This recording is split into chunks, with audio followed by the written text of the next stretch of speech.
Welcome to mega 9 TV. నేను జనని. బులెటిన్లో ముందుగా హెడ్లైన్స్. కులగణన చేయాలనే కేంద్ర నిర్ణయాన్ని స్వాగతిస్తున్నాము. ప్రధాని మోడీకి ధన్యవాదాలు తెలిపిన సీఎం రేవంత్ రెడ్డి.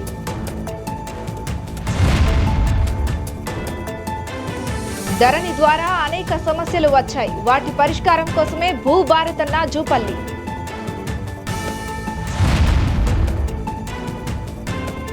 ప్రభుత్వం నిర్లక్ష్యం వల్లే దుర్ఘటన.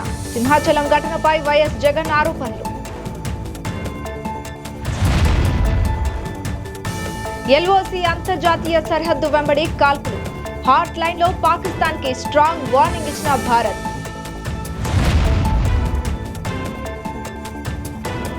భారత్ పాకిస్తాన్ మధ్య ఉద్రిక్తతల ప్రభావం. స్వల్ప నష్టాల్లో ముగిసిన మార్కెట్లు.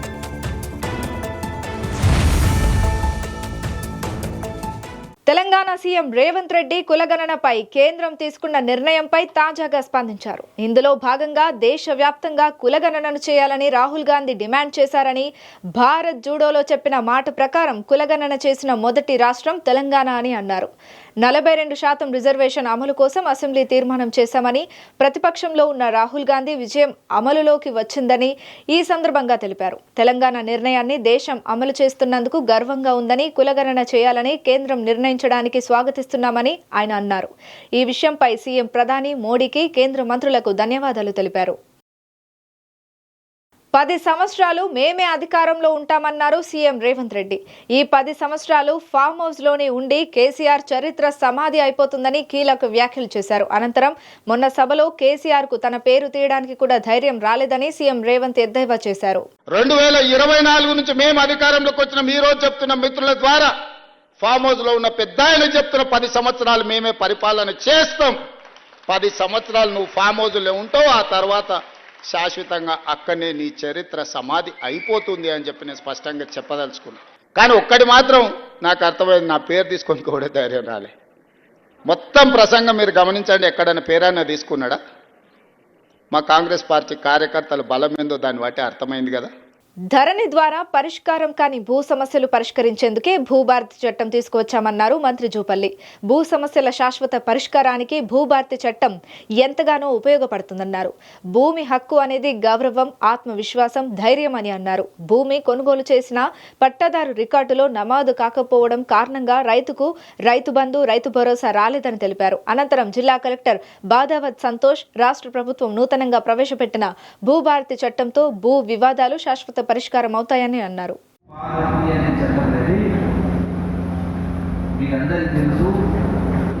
ధరణి అనేది గతంలో కేసీఆర్ ప్రభుత్వంలో ధరణి అనేది స్కీమ్ తీసుకోవడం జరిగింది. ఈ ధరణి తెచ్చిన సందర్భంలో ధరణి స్కీమ్ రాకముందు గ్రామాలలో పహాణి పట్టిపోలేదు.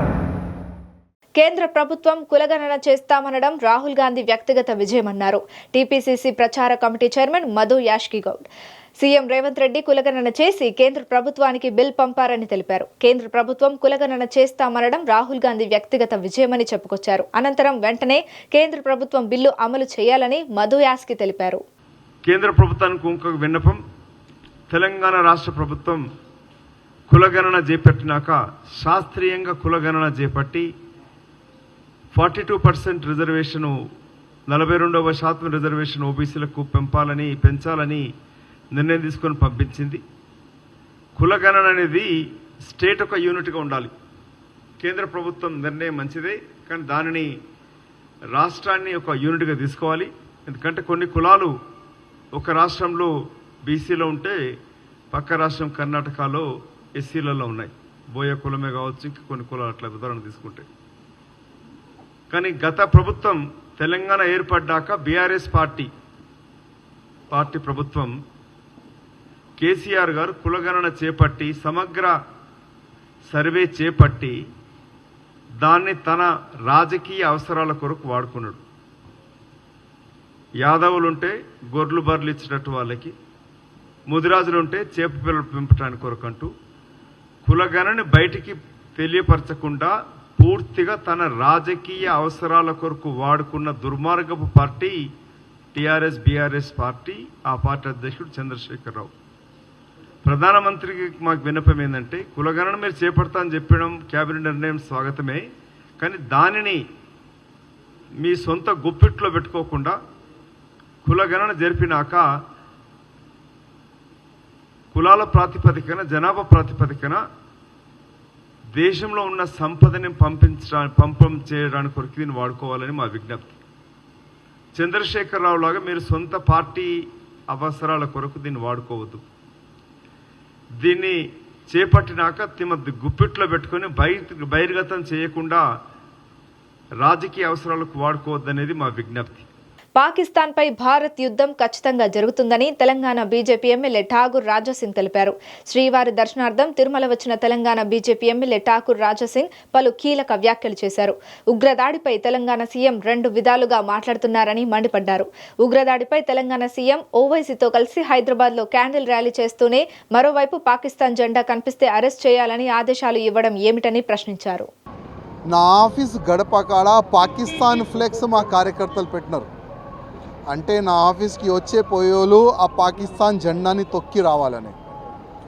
కానీ మా తెలంగాణ పోలీస్, మా ఏసీపీ గారు, డీసీపీ గారు, ఇంకా ఎవరు వచ్చినా రాగైతే తెలియదు, కానీ పోలీసు వాళ్ళు వచ్చి ఆ జెండాని తీసి వెళ్ళినారని మా కార్యకర్తలు మాకు ఫోన్ చేసినారు.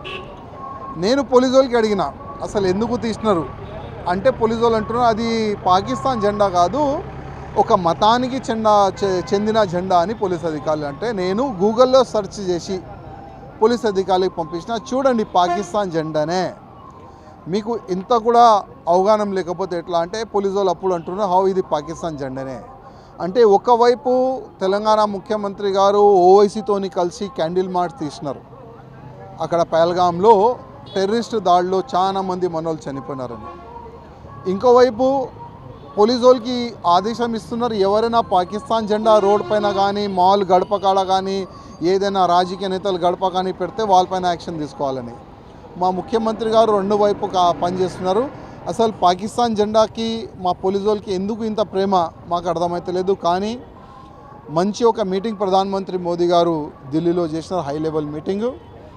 ఒక 3-4 డేస్లో పాకిస్తాన్ ఒక టెర్రరిజంకి ఒక ఫ్యాక్టరీ తయారైపోయింది. 100% పాకిస్తాన్ పైన వార్ అయితే జరుగుతుంది. మూమెంట్ అయితే అట్లనే కనబడుతుంది. తెలంగాణ నూతన సీఎస్గా కె రామకృష్ణారావు బాధ్యతలు స్వీకరించారు. శాంతికుమారి నేడు పదవి విరమణ చేశారు. దీంతో సీఎస్గా రామకృష్ణారావు బాధ్యతలు చేపట్టారు. 1991 బ్యాచ్కు చెందిన రామకృష్ణారావు గతంలో ఆర్థిక శాఖ ముఖ్య కార్యదర్శిగా పనిచేశారు. సుదీర్ఘకాలం ఆర్థిక శాఖలో పనిచేసిన అనుభవం దృష్ట్యా ఆయనను సీఎస్గా సీఎం రేవంత్ రెడ్డి నియమించినట్లు తెలుస్తోంది. కాగా రామకృష్ణారావు వచ్చే ఆగస్టులో పదవీ విరమణ చేయనున్నారు. ఇక ఇదివరకు సీఎస్గా బాధ్యతలు నిర్వహించిన శాంతికుమారికి మరో కీలక బాధ్యతలు అప్పజెప్పింది ప్రభుత్వం. మర్రి చెన్నారెడ్డి మానవ వనరుల విభాగం వైస్ చైర్మన్ గాను, ఎంసీహెచ్ఆర్డీ జనరల్ డైరెక్టర్ గాను బాధ్యతలు కట్టబెట్టింది. 10వ తరగతి పరీక్షా ఫలితాల్లో ఉత్తీర్ణులైన వారందరికీ అభినందనలు తెలిపారు దాసోజ్ శ్రవణ్. అనంతరం సీఎం రేవంత్ రెడ్డిపై కీలక వ్యాఖ్యలు చేశారు. తన మిత్రుడి ఇంట్లో పెళ్లి ఉందని సీఎం 10వ తరగతి ఫలితాలను ఆలస్యం చేస్తారా అని ప్రశ్నించారు. కుక్కతోక వంకర అన్నట్టుగా సీఎం రెడ్డి తన సొంత నైజాన్ని చాటుకున్నారని విమర్శించారు. కేసీఆర్ను రేవంత్ రెడ్డి తిట్టడం వల్ల ఎవరికి లాభమని ప్రశ్నించారు. కోతి కొబ్బరిచిప్ప దొరికినట్టు అయిపోయింది ప్రభుత్వాన్ని, ముఖ్యమంత్రికి. ఇవాళ బాధ ఏంటంటే మొత్తం ప్రసంగం చూసిన తర్వాత నాకు అనిపించింది 2-3 విషయాలు. ఒకటి, రాహుల్ గాంధీ దేక్తలేడు. రాహుల్ గాంధీ అసలే దేక్తలేడు. ఆఖరికి ఢిల్లీకి పోయి కులగణన పేరు మీద జంతర్ మంతర్లో ధర్నా చేస్తే కూడా నీ ముఖం చూడాలని చెప్పని జంతర్ మంతర్కు రాలే. Though it was an official programme of the Congress party, Rahul Gandhi రాలే ఆడికి. ఒకటి, రాహుల్ గాంధీ చూస్తలేడు, దేక్తలేడు, ఫ్రస్ట్రేషన్. కేసీఆర్ గారు 25 లక్షల మంది మీటింగ్ పెట్టి రేవంత్ రెడ్డి ఊసే ఎత్తలేదు, మరింత ఫ్రస్ట్రేషన్. దానికి తోడు బీజేపీకి దగ్గర అవుతున్నాడు అని చెప్పని కాంగ్రెస్ పార్టీ కార్యకర్తల్లోనే ఒక రకమైనటువంటి ఒక రేవంత్ రెడ్డి పట్ల అపనమ్మకం అనేటువంటిది. ఈయనేదో బీజేపీకి దగ్గర అవుతున్నట్టున్నాడు, ఈయనేదో మోడీకి దగ్గర అవుతున్నట్టున్నాడు, ఈయనేదో అమిత్ షాకు చుట్టం లెక్క వ్యవహరిస్తున్నాడు, బీజేపీని ఏమంటలేడు, మొత్తం కేవలం బీఆర్ఎస్ మీదనే పడుతున్నాడు, బీజేపీకి రేపు పొద్దుగాలేదో డిఫెక్ట్ అవుతాడు అనేటువంటి అనుమానం ప్రబలమవుతున్నట్టు నేతృత్వంలో ఇంకా ఫ్రస్ట్రేషన్. దానికి తోడుగా ఒక్క మంత్రి కూడా రేవంత్ రెడ్డి ముఖ్యమంత్రి మాకు సమానమైనవాడు, మమ్మల్ని నాయకత్వం వహించేటోడు అని చెప్పని ఎవడు నమ్మట్లేడు. ఉరిమురి పిల్లి ఎవరి మీద పడ్డట్టు ఇవాళ వచ్చి కేసీఆర్ గారి పైన పడుతుండు. మొదలు రేవంత్ రెడ్డి, నీ ఒక విషయం నేను చెప్తా ఉన్నాను ముఖ్యమంత్రి గారు, ఎందుకు రాహుల్ గాంధీ గారు నిన్ను ఏరి కోరి ముఖ్యమంత్రి చేసి 16 నెలల్లోనే నీ ముఖం చూడటానికి ఎందుకు విముఖత చూపెడుతున్నాడు? ఒక్కసారి ఆత్మవిమర్శ చేసుకోయా. కేంద్ర ప్రభుత్వం కులగణన చేస్తామని కేబినెట్లో చెప్పడం స్వాగతిస్తున్నామన్నారు టీపీసీసీ ప్రచార కమిటీ చైర్మన్ మధు యాష్కి గౌడ్. ఇది రాహుల్ గాంధీ విజయమని, మోడీ ప్రభుత్వం శాస్త్రీయబద్ధంగా కులగణన సర్వే చేయాలన్నారు. తెలంగాణ ప్రజల ఆకాంక్షలను అడ్డం పెట్టుకుని అధికారంలోకి వచ్చిన కేసీఆర్ కులగణన చేసి తన రాజకీయ ప్రయోజనాల కోసం వాడుకున్నారన్నారు. సీఎం రేవంత్ రెడ్డి కులగణన చేసి దేశంలో మొదటి రాష్ట్రంగా నిలిపాడని అంటున్న మధు యాష్కి గౌడ్తో మా senior correspondent Srinivas face to face. కులగణనకు సంబంధించి కేంద్ర క్యాబినెట్లో అంటే దేశవ్యాప్తంగా చేస్తామంటూ కూడా మోడీ ప్రభుత్వం నిర్ణయం తీసుకోవడంతో కూడా కాంగ్రెస్ శ్రేణుల్లో సంబరాలు మొదలయ్యాయి. దీనికి సంబంధించి మనతో మాట్లాడడానికి టీపీసీసీ ప్రచార కమిటీ చైర్మన్ మధు యాష్కి గౌడ్ ఉన్నారు. అన్న చెప్పండి, ఈ కులగణనని అంటే ఇన్ని రోజుల నుంచి పోరాటం చేస్తారు దేశవ్యాప్తంగా కూడా, అదేవిధంగా తెలంగాణలో కూడా కులగణన చేపట్టారు. దీనికి సంబంధించి కేంద్ర ప్రభుత్వం దిగొచ్చి ప్రకటన చేసిందని భావించవచ్చా? ఏ విధంగా చూడవచ్చు? దేశంలో ఉన్న అసమానతను రూపొందించడానికి కొరకు ఇవాళ మనము మహాత్మా బసవయ్య గారి యొక్క జయంతి జరుపుకుంటాం. 8 సంవత్సరాల క్రితమే కులాలకి అసమానతలకి వ్యతిరేకంగా సమాజంలో రుగ్మతలకి స్త్రీలకు సమాన అవకాశాలు కల్పించాలని కోరుకున్నది బసవేశ్వరుడు. వారి ఆలోచనానుగుణంగానే రాహుల్ గాంధీ గారు దేశంలో కులగణన జరగాలని చెప్పి డిమాండ్ చేస్తూ దేశంలో పార్లమెంట్లో ఇంటా బయట తిరుగుతూ వచ్చినాడు. కాంగ్రెస్ పార్టీ అధికారానికి వస్తే చేస్తానని చెప్పి హామీ ఇవ్వడం జరిగింది తెలంగాణలో. అందుకే అటు కర్ణాటకలో ఇటు తెలంగాణలో తెలంగాణ రాష్ట్ర ముఖ్యమంత్రి శ్రీ రేవంత్ రెడ్డి గారు రాహుల్ గాంధీ గారు ఆలోచించినట్టుగా హామీ ఇచ్చినట్టుగా తెలంగాణలో సమగ్ర కులగణన చేపట్టడం జరిగింది.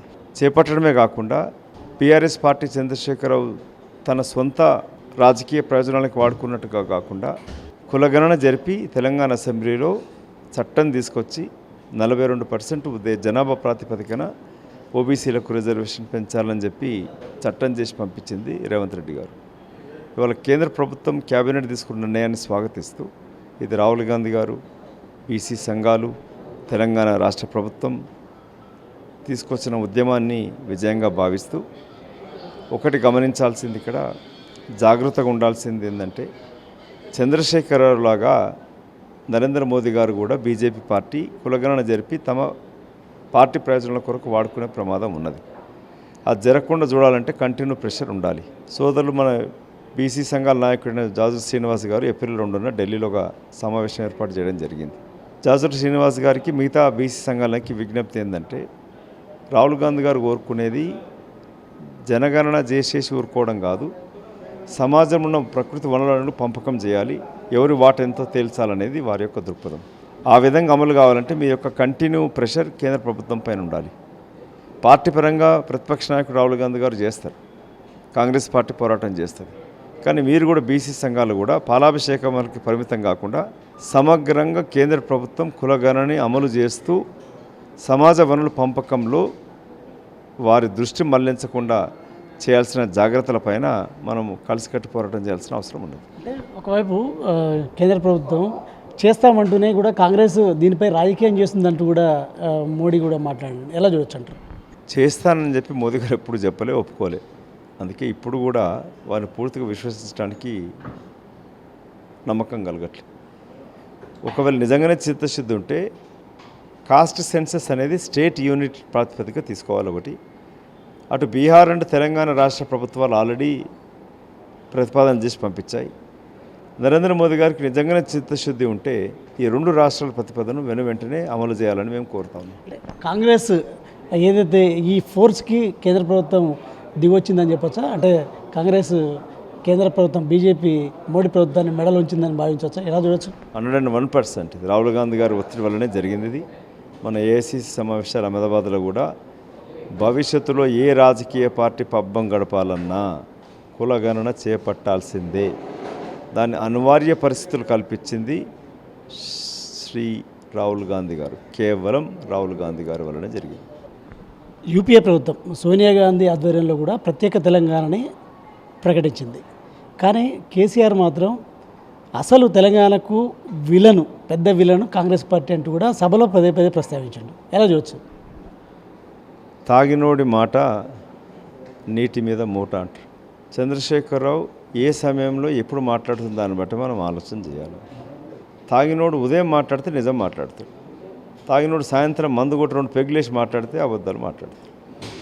మొన్న వరంగల్ సభలో చంద్రశేఖరరావు గారు సాయంత్రం పూట మాట్లాడినాడు. కాబట్టి తాగినోడి మాట మీరు నమ్మొద్దు. తెలంగాణ రాష్ట్రం ఏర్పడ్డాక మొట్టమొదటి అసెంబ్లీ సమావేశాలలో on the floor of the assembly Kalvakuntla Chandrashekar Rao కేవలం సోనియా గాంధీ గారి వల్లనే తెలంగాణ రాష్ట్రం ఏర్పడిందని చెప్పినాడు. అది వరకు ఒకసారి గుర్తు చేయండి. ఉదయం పూట వెళ్ళి మీరు అడగండి. Thank you. ఏదైతే చంద్రశేఖరరావు వ్యాఖ్యలు సాయంత్రం పూట చేసినాయి కాబట్టి ఆ మాట నీటి మూటలే నమ్మొద్దు. తెలంగాణ ప్రజల ఆకాంక్ష మేరకు ఏదైతే ప్రత్యేక తెలంగాణ ఏర్పడింది దాన్ని అడ్డం పెట్టుకుని కేసీఆర్ రాజకీయాలు చేసిండు. అదేవిధంగా కేంద్ర ప్రభుత్వం మెడలు వంచిన గనులు రాహుల్ గాంధీ, అదేవిధంగా రేవంత్ రెడ్డి అంటూ కూడా ప్రచార కమిటీ చైర్మన్ మది యాష్కి గౌడ్ అంటున్నారు. కెమెరామెన్ శ్రీకాంత్తో శ్రీనివాస్, మెగా9 టీవీ, హైదరాబాద్. ఆది శ్రీనివాస్ ప్రభుత్వ విప్ ఆసక్తికర వ్యాఖ్యలు చేశారు. దేశవ్యాప్తంగా కులగణన చేయాలన్న కేంద్ర ప్రభుత్వ నిర్ణయాన్ని స్వాగతిస్తున్నామని శ్రీనివాస్ అన్నారు. భారత్ జోడో యాత్రలో రాహుల్ గాంధీ దేశవ్యాప్తంగా కులగణన జరగాల్సిందేనని తేల్చి చెప్పారని తెలిపారు. రాహుల్ గాంధీ సూచన మేరకు తెలంగాణలో రేవంత్ రెడ్డి కులగణన చేశారన్నారు. దేశవ్యాప్తంగా ఉన్న బడుగు బలహీన వర్గాల విజయం ఇది అని ఆయన తెలియజేశారు. దేశవ్యాప్తంగా కులగణన జరపాలని కేంద్ర ప్రభుత్వం నిర్ణయం తీసుకోవడాన్ని స్వాగతిస్తా ఉన్నాం. ఇది రాహుల్ గాంధీ గారి భారత్ జోడో యాత్రలో దేశవ్యాప్తంగా ఉన్న అసమానతలు గుర్తించి కులగణన జరగాల్సిందే అనేటువంటి డిమాండ్ చేసిన క్రమంలో ఇక్కడ గౌరవ ముఖ్యమంత్రి గారు రేవంత్ రెడ్డి గారు ఆ అంశాన్ని అందిపుచ్చుకొని తెలంగాణలో కులగణనను శాస్త్రీయ పద్ధతుల్లో చేపట్టి ఈరోజు రాజ్యాంగ సవరణ జరిపి షెడ్యూల్ 9లో చేర్చాలని చెప్పని ఏదైతే నిర్ణయం తీసుకున్నామో దాని ఫలితమే అటు రాహుల్ గాంధీ గారి పోరాటం, ఇటు రేవంత్ రెడ్డి గారి ఆలోచన విధానం, ఇది దేశవ్యాప్తంగా కూడా బలహీన వర్గాలకు సంబంధించినటువంటి విజయంగా భావిస్తా ఉన్నాం.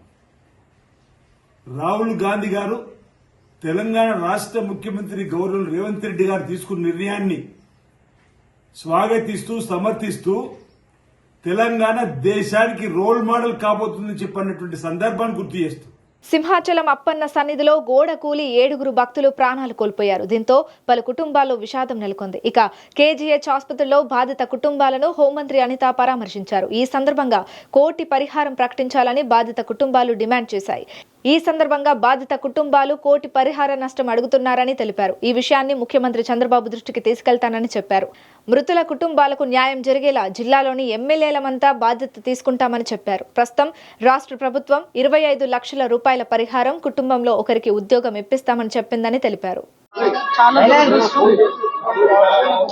ఈరోజు వరహాలక్ష్మి నరసింహస్వామి వారి నిజరూప దర్శనం రోజున ఎర్లీ మార్నింగ్ మనకి 2:33 మధ్యలోనే ఇన్సిడెంట్ అనేది జరిగింది. యాక్చువల్ గా ఇన్సిడెంట్ కూడా 2 o'clock చాలా హెవీ రెయిన్ ఒకటి స్టార్ట్ అయింది. అందరికీ తెలుసు, చాలా పెద్ద గాలి దుమారంతో చాలా ఉరుములు మెరుపులతో కూడిన భారీ వర్షం అయితే వచ్చింది. ప్రాథమిక నివేదిక ప్రకారం ఆ వర్షం ఏదైతే వచ్చిందో వాటర్ అంతా కూడా ఆ లూజ్ సాయిల్ మూలన వాటర్ అంతా కూడా కొంచెం లోపల దిగి ఆ గోడ కూలింది అన్నది ఒక ప్రాథమిక సమాచారం ప్రకారం వచ్చిన నివేదిక. ఇంకా కూలంకషంగా మా వాళ్ళందరూ కూడా ఎంక్వైరీ చేస్తున్నారు. అట్ ద సేమ్ టైం అక్కడ 300 రూపీస్ క్యూ లైన్ ఉంది. ఆ క్యూ లైన్ అక్కడ జస్ట్ కరువు ఉంటుంది అనమాట. అంతవరకు అంత హెవీ క్రౌడ్ కూడా లేరు. ఫస్ట్ కరువు మూలాన ఒక జస్ట్ కొంచెం క్రౌడ్ అక్కడ ఉన్నారు.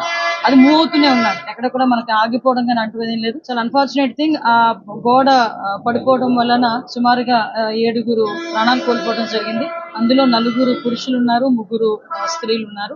ఇంకా మిగతా రెస్క్యూ ఆపరేషన్స్ కూడా జరుగుతున్నాయి. ఈ సంఘటన జరిగినది అని తెలిసిన వెంటనే ఇమీడియట్ గా ఎస్డీఆర్ఎఫ్ బృందాలు, ఫైర్ డిపార్ట్మెంట్, పోలీస్ డిపార్ట్మెంట్, అదేవిధంగా ఇక్కడ పనిచేస్తున్న వాలంటీర్స్ చిన్నపిల్లలైనా వాళ్ళకి చేతులెత్తి దండం పెట్టాలి. నిజంగా వాలంటీర్స్ అయితే ఇమీడియట్ గా కొంతమందిని బయటకు తీసుకొచ్చి అప్పటికప్పుడు హాస్పిటల్ కూడా తరలించారు. ఎన్డీఆర్ఎఫ్ టీం కూడా ఆన్ బోర్డ్ అయింది. ఎన్డీఆర్ఎఫ్ టీములు 2, ఎస్డీఆర్ఎఫ్ టీంలో 2, fire department and police department అందరూ కలిసి రెస్క్యూ ఆపరేషన్స్ కూడా చేస్తున్నారు. మొత్తం అంతా క్లియర్ చేస్తున్నారు అందరూ కూడా. నిజంగా చనిపోయిన వాళ్ళ కుటుంబాలందరికీ కూడా ప్రగాఢమైన సంతాపం తెలియజేసుకుంటున్నాం. గవర్నమెంట్ తరఫున కూడా మాక్సిమం అన్ని ప్రికాషన్స్ తీసుకున్నాం. కేవలం ఈ భారీ వర్షము అదే విధంగా ఈ గాలి దుమారం వల్ల మాక్సిమం జరిగిన ఇన్సిడెంట్, ఇది ఒక యాక్సిడెంట్. అన్ని యాంగిల్స్ నుండి మనం దర్యాప్తు చెప్తా ఉంది. ఇది ఏ టైంలో కన్స్ట్రక్ట్ జరిగింది, ఏ స్కీమ్ లో కన్స్ట్రక్ట్ జరిగింది, ఎవరు కాంట్రాక్టరు, ఎవరు ఇంజనీరు, ఎవరు క్వాలిటీ కంట్రోల్ ఎవరు చేశారు, ఎవ్రీథింగ్ మేము ఇందులో ఎంక్వైరీ చేసుకుంటాం. ఎందుకంటే ఇక్కడ ప్రాణాలు కోల్పోయారు. గవర్నమెంట్ కూడా చాలా సీరియస్ గా ఉంది. అన్ని కోణాల్లో నుంచి కూడా మేము విచారణ జరుపుతాం. ఎవరైతే బాధ్యులు ఉన్నారో బాధ్యులు కఠినంగా శిక్షించే ప్రక్రియ గవర్నమెంట్. గోడ ఉంది, ఆ గోడ పిల్లర్ తో కట్టాడా, సిమెంట్ తో కట్టాడా, బ్రిక్ తో కట్టాడా అన్నది ఎవరు కూడా మేము చూసుకోవడానికి మాట్లాడుతున్నాం. కానీ విషయం ఏంటవుతుందంటే అక్కడ విపరీతంగా వర్షం పడింది. మీకు తెలుసు, మీరు ఆ టైంలో ఉన్నారు. నేను కూడా వర్షంలో తడుచుకుని దర్శనం చేసుకుని వచ్చాను. నేనే కాదు, పట్టు వస్త్రాలు సమర్పించడానికి వచ్చిన రెవెన్యూ మినిస్టర్ గారు కూడా వర్షంలో తడుచుకుని వెళ్ళారు. భారీ వర్షంలో తడుచుకుని వెళ్ళాము. నేను దర్శనం చేసుకుని బయటకు వచ్చాను. ఇలా ఇన్ఫర్మేషన్ వచ్చింది గోడ కూలిందని, 1 or 2 ఇంజురీస్ అన్నారు. అయినప్పటికీ కూడా నేను వచ్చి చూస్తానని చెప్పి నేను పుట్అవుట్ వచ్చాను. అప్పటి నుంచి ఇప్పటి వరకు మేము ఎక్కడ ఉండడం జరిగింది. అంటే ఎక్కడా కూడా రెస్క్యూ ఆపరేషన్స్ లో కానీ నిర్లక్ష్యం వహించడం కానీ ఎక్కడ కూడా మేము చేయలేదు. ఇమీడియట్ గా క్షతగాతులు ఎవరైతే ఉన్నారో వాళ్ళందరినీ కూడా హాస్పిటల్ కి తీసుకెళ్లి మేము పంపించడం జరిగింది. మిగతా రెస్క్యూ ఆపరేషన్స్ కూడా జరుగుతున్నాయి. రాష్ట్ర ప్రభుత్వం క్రీడాకారులకు 3% హారిజాంటల్ రిజర్వేషన్, రాత పరీక్షలు లేకుండా ఉద్యోగాలు ఉంటాయంటున్నారు మంత్రి రాంప్రసాద్ రెడ్డి. మెగా డిఎస్సిలో 421 ప్రభుత్వ పాఠశాల ఉద్యోగాలు క్రీడా కోటా కింద భర్తీ చేస్తామన్నారు. రాత పరీక్షల అవసరం లేకుండా సీనియర్ క్రీడా విభాగం మెరిట్ ఆధారంగా ఎంపిక ఉంటుందన్నారు. జిల్లా స్థాయి స్క్రీనింగ్ కమిటీ, రాష్ట్ర స్థాయి ఫైనల్ కమిటీల ద్వారా తుది జాబితా ఆమోదం తెలుపుతారని అన్నారు. త్వరలోనే డిఎస్సి నోటిఫికేషన్ వస్తా ఉంది. దానిలో సుమారుగా 16,500 టీచర్ పోస్టులు కూడా ఫిలప్ చేయడం జరుగుతూ ఉంది. దానిలోనే 3% ఏదైతే ఉందో ఆ 3% ను ఈ రాష్ట్రంలో మిగతా రాష్ట్రాల్లో 1-2% ఉంటే మన రాష్ట్రంలో 3% కేటాయించడం జరిగింది. దాంట్లో ఇప్పుడు మనకు 421 పోస్టులను స్పోర్ట్స్ కోటాలో రాష్ట్రంలో ఉన్న క్రీడాకారులకు కేటాయించడం జరిగింది. దానికి ఇప్పుడు మనం నోటిఫికేషన్ ఇస్తున్నాం. దీన్ని పారదర్శకంగా గత ప్రభుత్వాలు ఎక్కడా చేయని విధంగా నిష్పక్షపాతంగా ఈ రాష్ట్రంలో ఉన్న క్రీడాకారులకు అందించే విధంగా ఇప్పుడు మేము ముందుకు తీసుకొని వెళ్తున్నాం. ఇప్పుడు ఎవరైతే నిజమైన క్రీడాకారులు ఉంటారో, ఎవరికైతే సర్టిఫికెట్ అనుకోండి, వాళ్ళు నేషనల్ ఇంటర్నేషనల్ గేమ్స్ అలాగే డిస్ట్రిక్ట్ లెవెల్లో ఎవరైతే పథకాలు సాధించింటారో వాళ్ళందరికీ మంచి జరిగే విధంగా ఇది దోహదపడుతుంది. దానిలో భాగంగానే ఈ రోజు ఈ నోటిఫికేషన్ ఇస్తున్నాం. సినీ నటుడు మంచు మోహన్ బాబుకు సుప్రీంకోర్టులో షాక్ తగిలింది. 2019 ఎన్నికల ప్రవర్తన నియమావళి ఉల్లంఘన కేసులో స్టే ఇచ్చేందుకు సుప్రీంకోర్టు నిరాకరించింది. అయితే ఈ కేసు విచారణకు హాజరు కాకుండా స్టే ఇవ్వాలని కోరుతూ సుప్రీంకోర్టులో పిటిషన్లో దాఖలు చేశారు మోహన్ బాబు. మే 2న విచారణాధికారి ముందు ఖచ్చితంగా హాజరు కావాలని జస్టిస్ బేలా త్రివేది ధర్మాసనం ఆదేశాలు జారీ చేసింది. ఇక ఈ కేసులో రాష్ట్ర ప్రభుత్వానికి నోటీసు ఇచ్చేందుకు సుప్రీంకోర్టు నిరాకరించింది. ధర్నా జరిగినప్పుడు వ్యక్తిగతంగా అక్కడ ఉన్నారు కదా అని మోహన్ బాబు తరపు న్యాయవాదిని జస్టిస్ బేలా త్రివేది ప్రశ్నించారు. అయితే తాను కాలేజీ నడుపుతున్న 75 సంవత్సరాల వ్యక్తి అని, ప్రైవేట్ వ్యక్తులపై ఎన్నికల ప్రవర్తన నియమావళి వర్తించదని మోహన్ బాబు వాదించారు.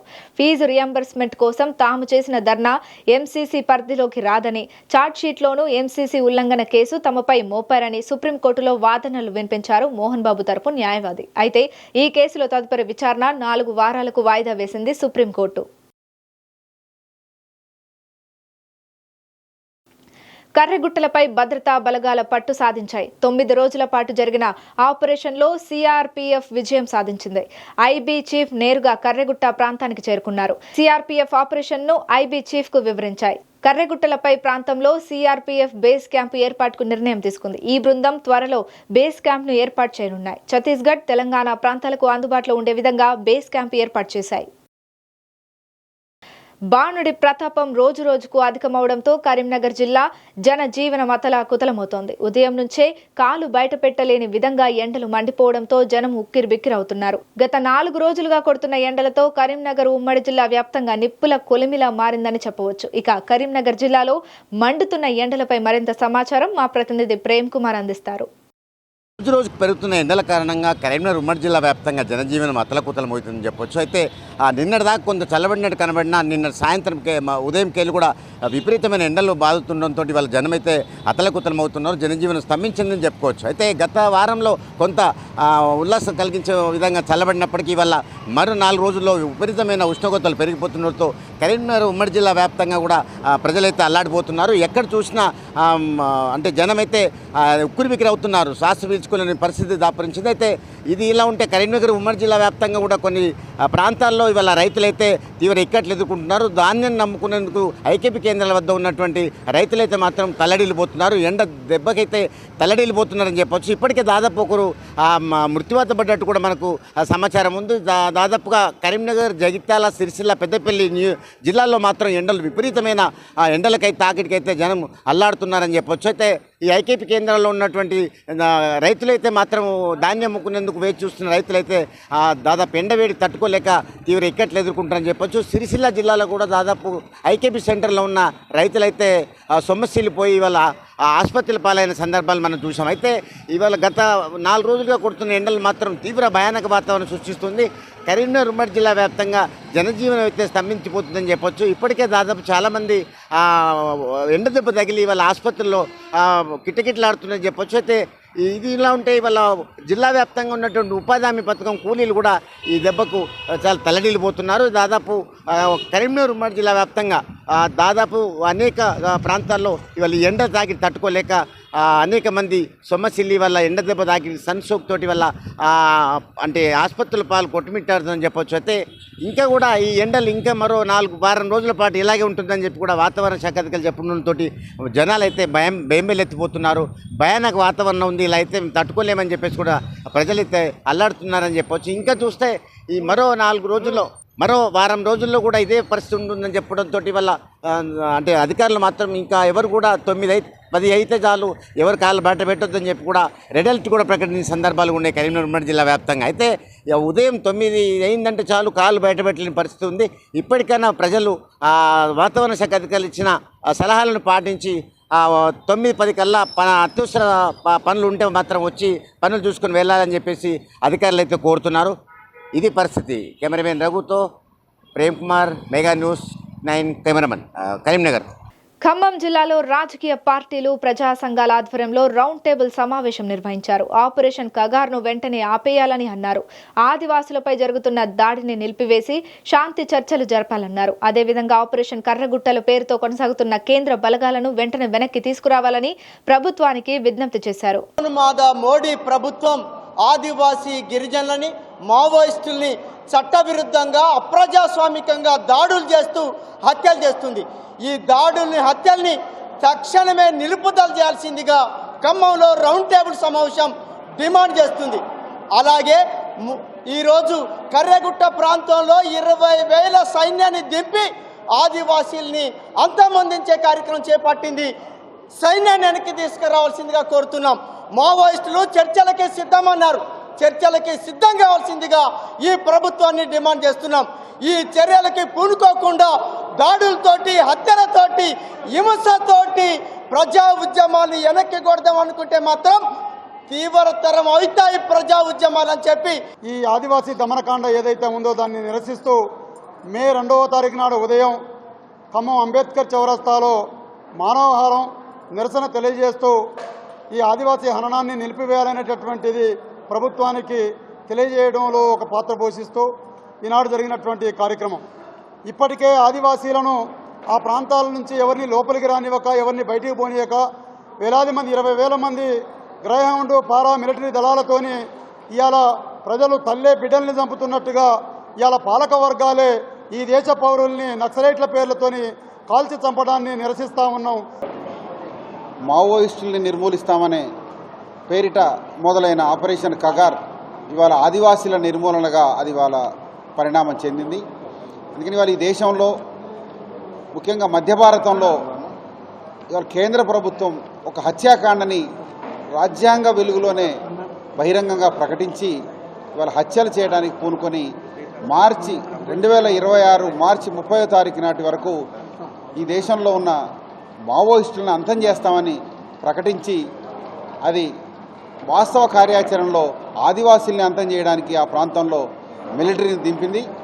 ఆ మిలిటరీ ఇవాళ ఆదివాసీ ప్రాంతంలో గూడాలని దిగ్బంధనం చేసి అక్కడ వాళ్లకు కనీస మాట్లాడే స్వేచ్ఛ, వాళ్లకు బయట ప్రపంచానికి ఏం జరుగుతుంది అనే లేకుండా ఇనుప తెరలు కట్టి ఇవాళ ఆదివాసీ ప్రాంతంలో భారీ ఎత్తున మానవ హననం జరుగుతుంది. భారత సైన్యం అనేక సాయుధ బలగాలు మొత్తం కూడా వేలాది సాయుధ బలగాలతోటి ఆ ప్రాంతంలో ఉన్న ఆదివాసీల మీద ప్రభుత్వం యుద్ధం చేస్తూ ఉంది. మావోయిస్టుల ఏరివేత పేరుతోటి ఆదివాసీలను కూడా ప్రభుత్వం చంపుతూ ఉంది. ఆదివాసీలు కనీసం జీవనం సాగించడానికి వీలు లేకుండా నిర్బంధాన్ని ప్రయోగిస్తూ ఉంది. దీన్ని తీవ్రంగా వ్యతిరేకిస్తూ ఈరోజు ఖమ్మంలో రాజకీయ పార్టీలు ప్రజా సంఘాల ఆధ్వర్యంలో రౌండ్ టేబుల్ సమావేశం జరిగింది. ఈ రౌండ్ టేబుల్ సమావేశం ముక్తఖండంతో ప్రభుత్వం ఒక చర్యల్ని ఖండిస్తూ తక్షణం కగార్ ఆపరేషన్ని ఆపివేయాలని చెప్పేసి, సాయుధ బలగాలను వెనక్కి పంపాలని చెప్పేసి, మావోయిస్టులతో చర్చలు జరపాలని చెప్పేసి ఈ సమావేశం డిమాండ్ చేసింది. ఖమ్మం నగరంలో ముస్లింలు బైక్ ర్యాలీ నిర్వహించారు. కేంద్రంలో మోడీ అధికారంలోకి వచ్చిన తర్వాత ఎన్నో నల్ల చట్టాలను అమలు చేశారని అన్నారు. వాటి వలన దేశంలోని ప్రజలు అనేక ఇబ్బందులకు గురవుతున్నారని తెలిపారు. అందులో భాగంగా ఇటీవల వక్ఫ్ బోర్డుపై బీజేపీ ప్రభుత్వం తీసుకున్న నిర్ణయాన్ని వెనక్కు తీసుకోవాలని ర్యాలీ తీశారు. రాజ్యాంగ నిర్మాత అంబేద్కర్ విగ్రహానికి వినతి పత్రం అందజేశారు. రాజ్యాంగ పరిరక్షణ వేదిక ఫౌండర్ని, ఈ రాష్ట్రంలో ఈ దేశంలో జరుగుతున్న పరిణామాలు మనందరికీ తెలుసు. మోదీ ప్రభుత్వం వచ్చిన తర్వాత ఎన్నో నల్ల చట్టాలు చేసింది. ఆ నల్ల చట్టాల్లో భాగంగా ఈరోజు వక్ఫ్ చట్టం ఏదైతే ఉందో 2025 అది రద్దు చేయాలని ఆల్ ఇండియా ముస్లిం పర్సనల్ లా బోర్డు ఈరోజు 9 గంటల నుండి 9 గంటల 10 నిమిషాల వరకు లైట్లు ఆర్పేసి దేశవ్యాప్తంగా నిరసన తెలియజేయాలని కోరడం జరిగింది.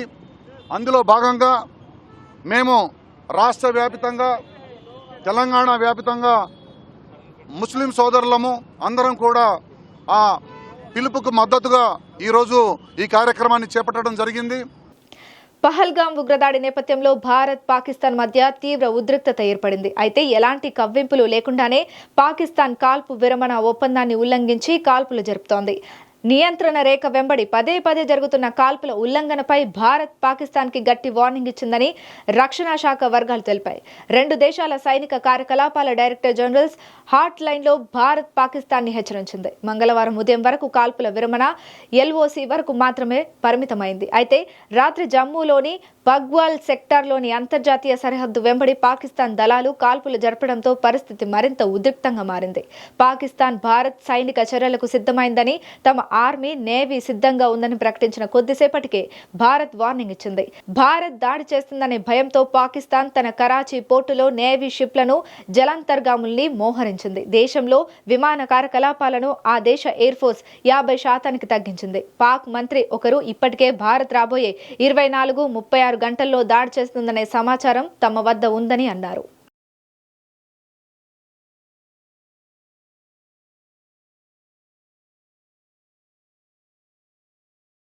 దేశీయ స్టాక్ మార్కెట్లు ఈ రోజు ఫ్లాట్ గా ముగిశాయి. బెంచ్ మార్క్ సూచీలు స్వల్ప శ్రేణిలో కన్సాలిడేట్ కావడంతో BSE, NSEలో వరుసగా 2వ ట్రేడింగ్ సెషన్లోనూ స్టాక్ స్పెసిఫిక్ ట్రేడింగ్ ముగిసింది. ఇవి ఇప్పటివరకు అప్డేట్స్. చూస్తూనే ఉండండి మెగా 9 TV.